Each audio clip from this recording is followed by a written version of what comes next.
All right, so getting those azimuths, it's a very standard process. Is if you're doing a polygon for a traverse, now you're not always, but it's a very common way to do it. And if you're turning angles right, which are angles clockwise, which is the normal way to do that, what you do is you take your back azimuth and adjust it, either by adding or subtracting 180, then add your angle right, and that gets you your new azimuth. It's that way every time. Okay? So it's not as open-ended, okay? It's more standardized. So you take your back azimuth, but normally you have to adjust it by adding or subtracting 180, then you add your angle right. That's how you get what I call your forward azimuth. Okay, okay, so now we got our azimuths. Now we're going to do a little trigonometry with this. So most calculators don't do trig very readily with degrees, minutes, and seconds. Now most of them will do it, but usually those menus are buried pretty deep. So I would just convert your degrees and minutes to decimal, okay? So I have a column there, azimuth DEC means decimal. Just take your minutes, divide it by 60, and that will get you a decimal there. Take that out to at least 4 decimal places or you'll start to have accuracy errors, okay? So take that out at least 4 decimal places. So I'm on page 815. And what I've done there, I've just taken, in each case, I take the minutes on the azimuth, divide it by 60, and I get a fraction there. They're a decimal. Take it at least 4 places. That gets me the azimuth that I'm going to do the trigonometry with. Okay. So that goes in the next column, the decimal azimuths. So I just put them right here. 4 places minimum.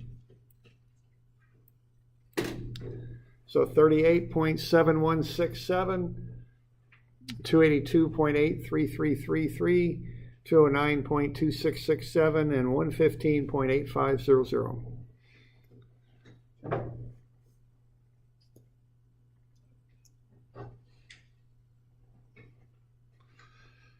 Now, what I want to do here is I want to check what I call my closure. And if you remember on the level loops, your closure is where you come in versus what that value is supposed to be. The closure is the difference between what you calculate and what you know the value to be.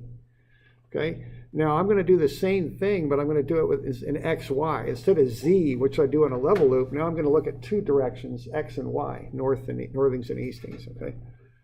So what I got to do next is I got to take those angled lines and I've got to do the trig on them to get them broken up into x and y components. Okay, and the sketch for that is right there. It's on page 815. If you've got a distance at an angle, the angle is the azimuth.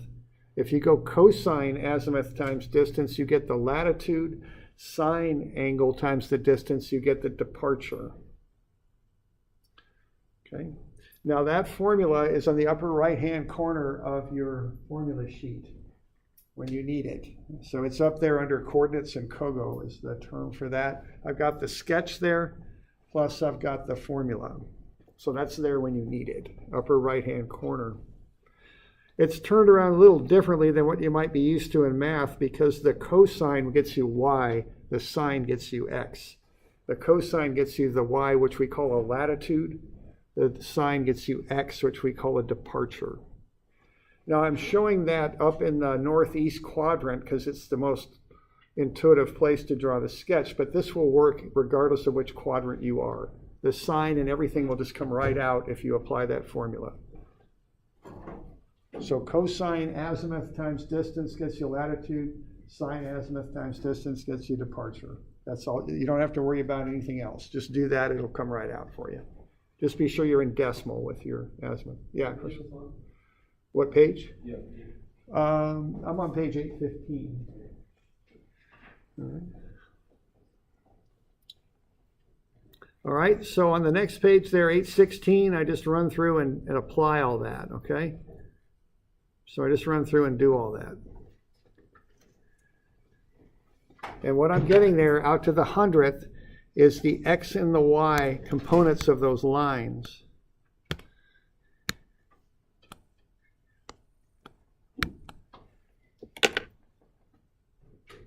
So those are my x and y components of each of the lines, and those go in under latitude and departure. So I just calculate all those up on page 815, and you see that sketch on the bottom right of 815. That shows kind of what's happening here. We're treating all of those angled lines like they're the hypotenuse for a triangle, and then I'm doing the trig there to get the x and y components of the triangle. So what I'm doing, I'm changing that angled circuit into a squared up circuit. Okay? So instead of doing that, I'm going to do it in 2 jumps. Same thing for every line. Okay? Now you can see what's going to happen here if you did perfect work. Okay? If you do perfect work, you're going to start at A and end at A. But I've never seen anybody do perfect work in the field. Okay? It just doesn't happen. Error is just a part of life in surveying. Okay? So we're going to have to deal with that. That's the next little bit we got to do. But if we add up all the x's and we add up all the y's, what we ought to come up with for each is 0. See, that's because we're going to start and end on the same point here, right there.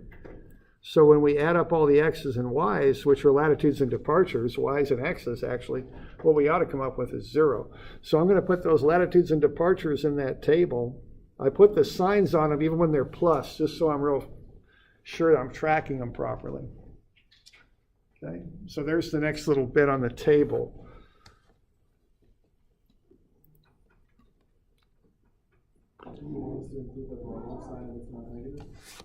I just do it. You don't have to, but I do it just because I don't want to screw this up. You know? And that's kind of my motivation on this. It's just, especially surveying on a traverse. I don't want to bust something out there. That just turns into a real problem when that happens. Okay. I mean, I've done a traverse, 2 days of data collection. I've done them in helicopters where you're shooting miles from point to point. I want to get this right. I take the time to get this stuff right. Okay.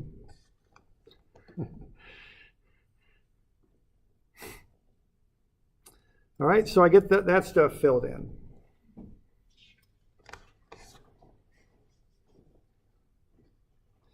All right, then what I do is I add up the columns, see? And that's my check, see, because I got all the y's in one column, all the x's in the next column. They should add up to be 0 because I'm starting and ending on the same point. So that's what they should do. Okay. So that's the next thing I do is I take those numbers and I add them up. All right. And that's on page 816. And we started at A, and I've greatly exaggerated the error here, but they don't both add up to be 0. We get 0.6 negative and positive 0.112. So A prime is below and to the right of A.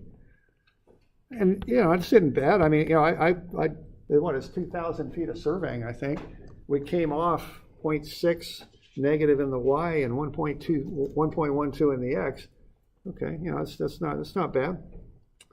If I want to find the total error, I want to find the hypotenuse. So I take the square root of sum of the squares of the X and Y, and I get my error, 1.27 feet. That's my error of closure. Okay. Now what I can do is I can calculate a number that specifies my precision and accuracy on this.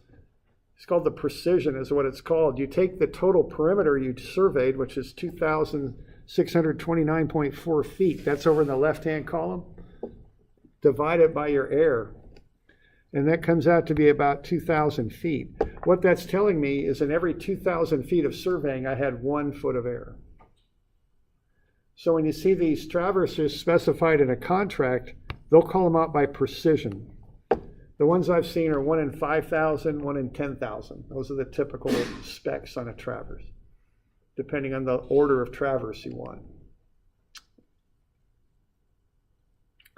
This one's not quite so good, but we rounded all this to the minute, so it's hard to make it really super accurate. Okay. So that's called our precision, the total perimeter divided by the area of closure. Okay. Now we got this error, and just like with the level loop, we got to fix it. We got to do something to fix the error. We take our flawed field work with the error in it, and we make it perfect for what we're going to do with it, okay? So there's the summation, and then I've got that error closure down there, okay? Just kind of paste it in there, I guess.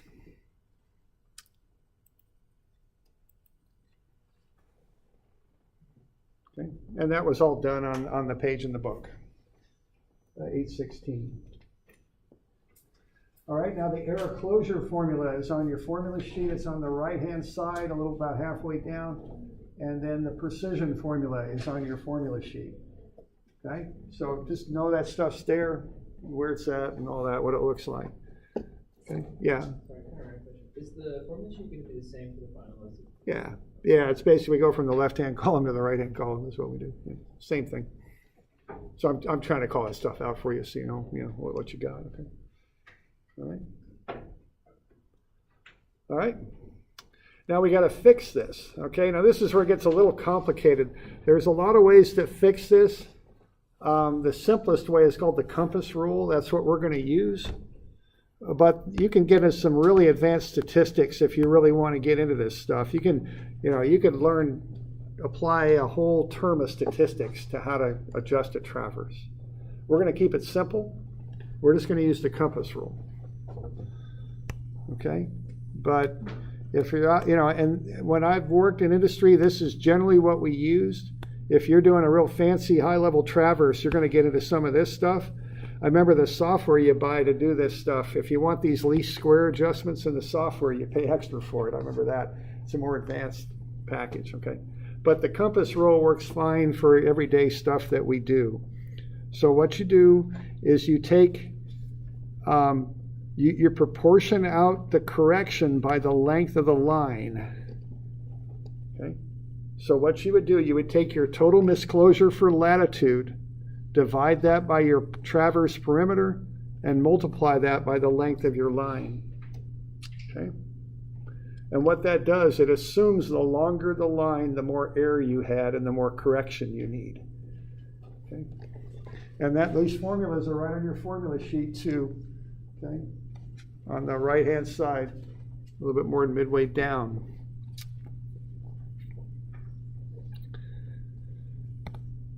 All right, so what I do, and then when I'm doing this stuff, is remember, a correction corrects out the error, so I want a negative sign in there. I'm going to take my total amount of error for latitude and departure. I'm going to divide it by the traverse perimeter. I'm going to do both of those things first, and I'm going to get a factor that I can put in memory on my calculator. I'm going to get these numbers. I'm going to put them in my calculator in the memory. Then what I'm going to do is I'm going to pull that memory up and multiply those numbers by the length of each line. And that's going to get me the corrections. Okay? So I'm taking the factor for latitude adjustment and the factor for departure adjustment. That's the same each time. And then I'm going to multiply that by the length of each line. Okay? And that is on 817, thanks, okay? I'm just going to multiply those out. I'm going to get the corrections. I'm going to round them to the nearest hundredth because I only shot the stuff to the hundredth. Right there. Okay.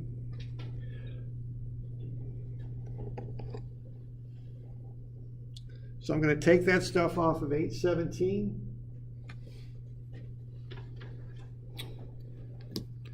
And I'm going to put that on my table. These are the corrections for these lines. Okay. So those go under latitude adjustment and departure adjustment.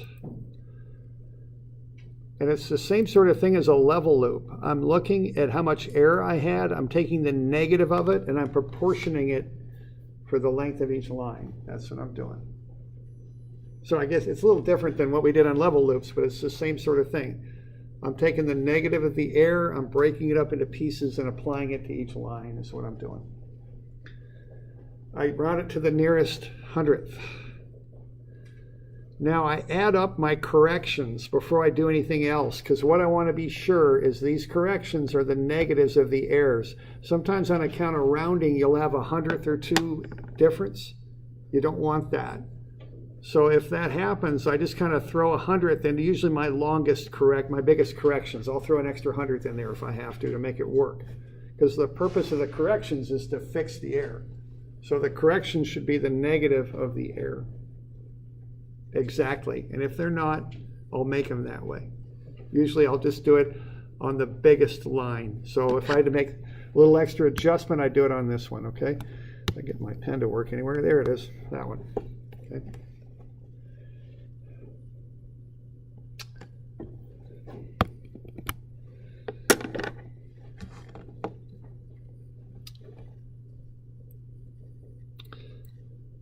So we doing all right with that? We got any questions on that bit? So we got basically 2 more things to do. Okay.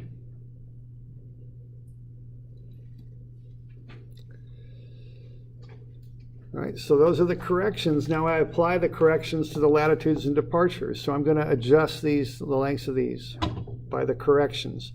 That's why I'm always carrying those pluses and minuses, because I don't want to, make a mistake and add something where I want to subtract it.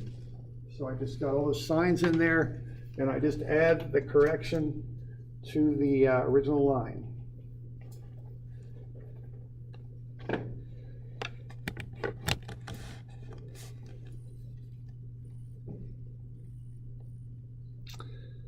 Okay. So I've got that. Well, in 818, so those are balanced latitudes and balanced departures.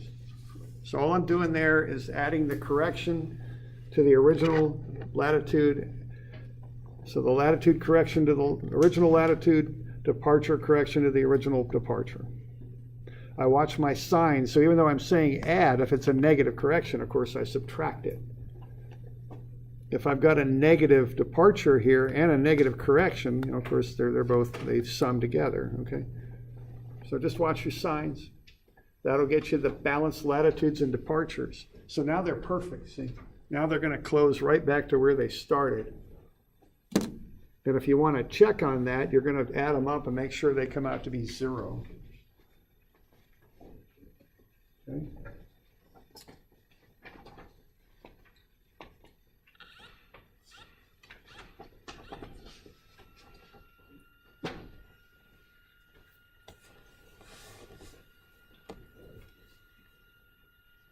Okay, we good with that?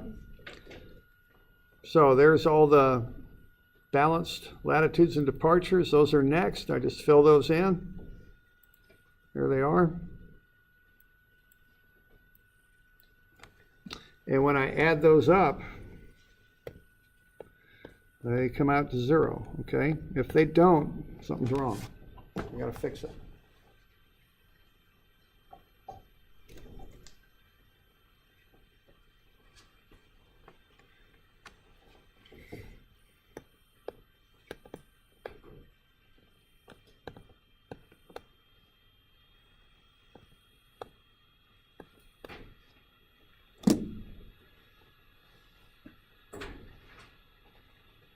Okay. The calculations are shown on page 818. And then the table we're just filling out came from 821.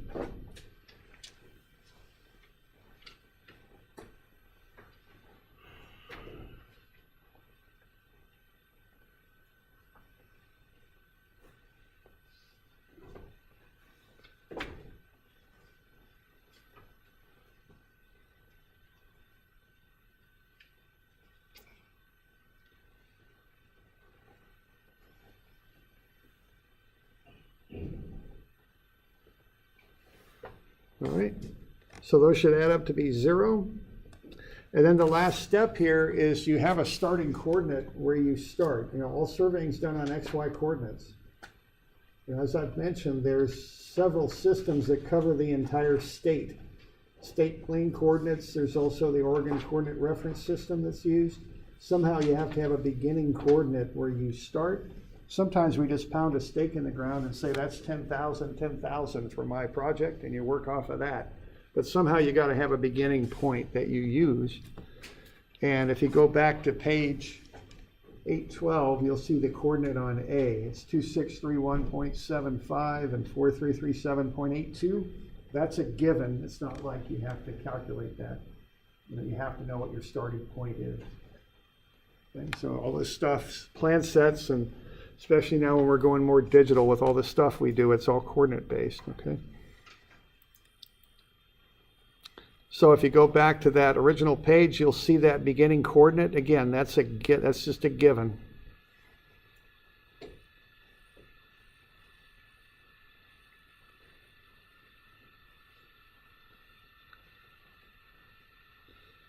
There it is, right there. Okay. So we put that in our calculation sheet, and then we work through it. Okay.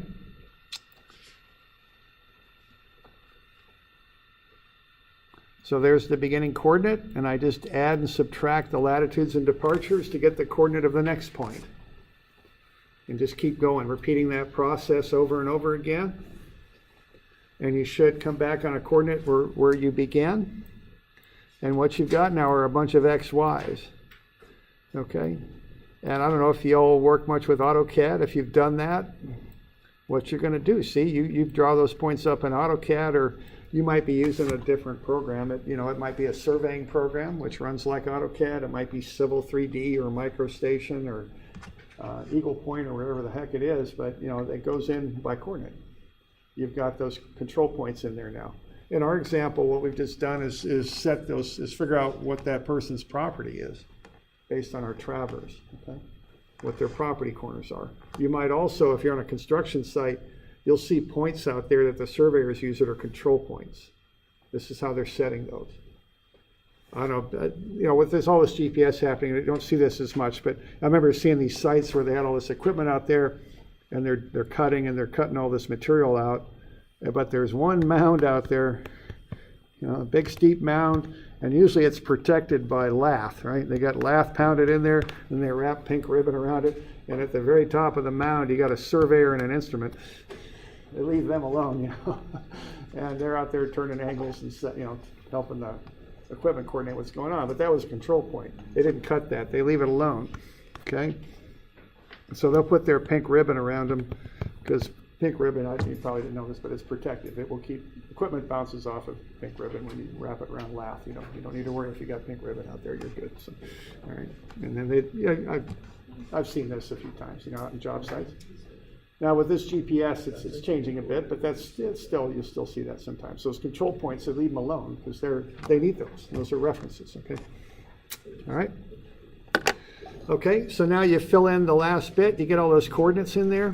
Now the coordinates go across from the letters again. So they change which row they're on because the coordinates are points. So they go across from the letters because the letters are the points. So now what you've got is you got the coordinates of all those points. And you know where they're at, okay? And that's as good as you can set them. That's the best you can do. Okay? So that is an example of a control survey. So high precision, a lot of calculations, a lot of adjustments. That's what these surveys are about. You do level loops, same idea, simpler calculations, traverses. You also can do this with GPS. With GPS, you set up on a point and you just sit that thing there for 30 minutes, 45 minutes, and you just take data every 2 seconds. So you get lots and lots of data and you do statistics to it. That's how you get your precision with GPS surveying. You also do differential surveying, which we'll get into later. But they were doing one out here. They did one out on our campus here because they were doing a precision survey to get an elevation. They had that dang thing out there for a week. I mean, they were just calculating. That thing was just sitting there, just calculating data, and they just do all the statistics in the world to it to get a real perfect answer. Is what they did. Yeah. Do you have this like recorded on Google? Yeah. So I'm recording it right now. It's also, so again, I just want to emphasize, I'll get you some homework on this, but, the homework, what I would do if I'm having any trouble with it at all, I'm going to get from page 812 to 819. I'm just going to flip through the book because it just shows you how to do it, all right? And you got this recording too that'll kind of walk you through it, okay? So it's there. And also keep an eye on your formula sheet and just know, what your formulas are, okay? What you got there, okay?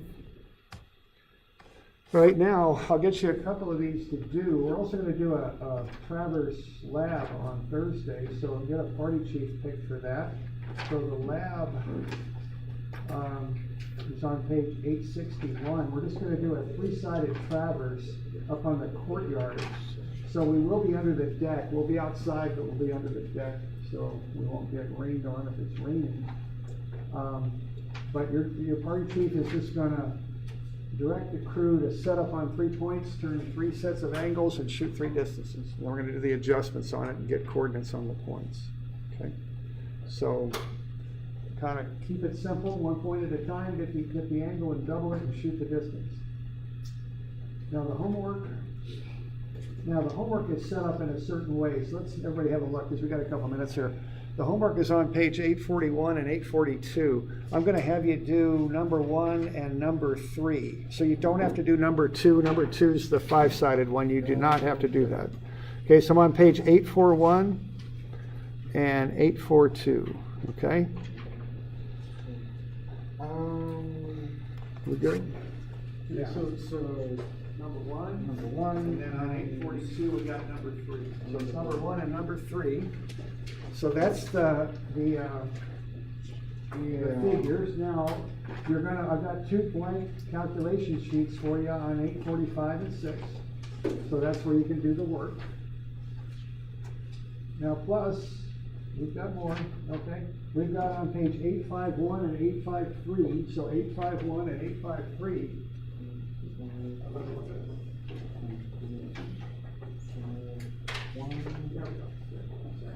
Okay, 851 and 853, those are partial keys. They don't have every number in it, but you want to, as you track your way through this, if you get something off, pick it up on that key and immediately stop and figure out what happened and fix it. That's the purpose of the key. It doesn't have every number on it, but it's got enough so you can track each step. And if you got a problem, you'll see it and you can fix it, okay? Now I want to emphasize one last thing about this homework, and that is this line right here, because I've seen this so many times. I'm trying to get the message across so it doesn't happen, but once you do the adjustments on those angles, put a line through that dang thing and make it idiot-proof, okay? Because you see those numbers, if you don't put that line through there, you'll pull one of them and use it, and it's not the right number to use, okay? So when I'm doing these things, that's how I do it. I make it so I'm not going to make that mistake, okay? Just cross out that column. Once you get this column, cross that one out. You don't want it anymore. It doesn't do you any good, okay? All right? And just work through this nice and systematic. I don't need to see every calculation. What I'm going to look at is that sheet that you filled in. So, you don't need to spend hours at it making it real pretty or anything. Just get that sheet filled out and turn it in. For 2 sheets, okay? So the homework is number 1 and number 3. And okay, and those are on pages 841 and 842.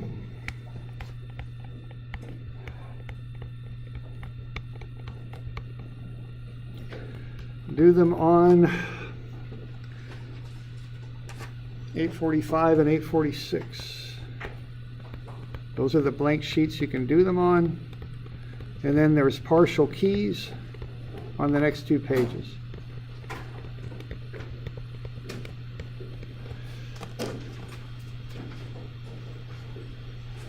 Okay, 851 and 853.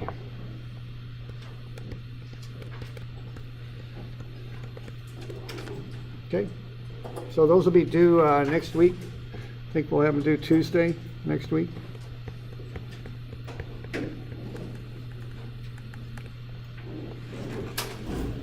It's the 21st. Okay. Good with that? All right. Call it good.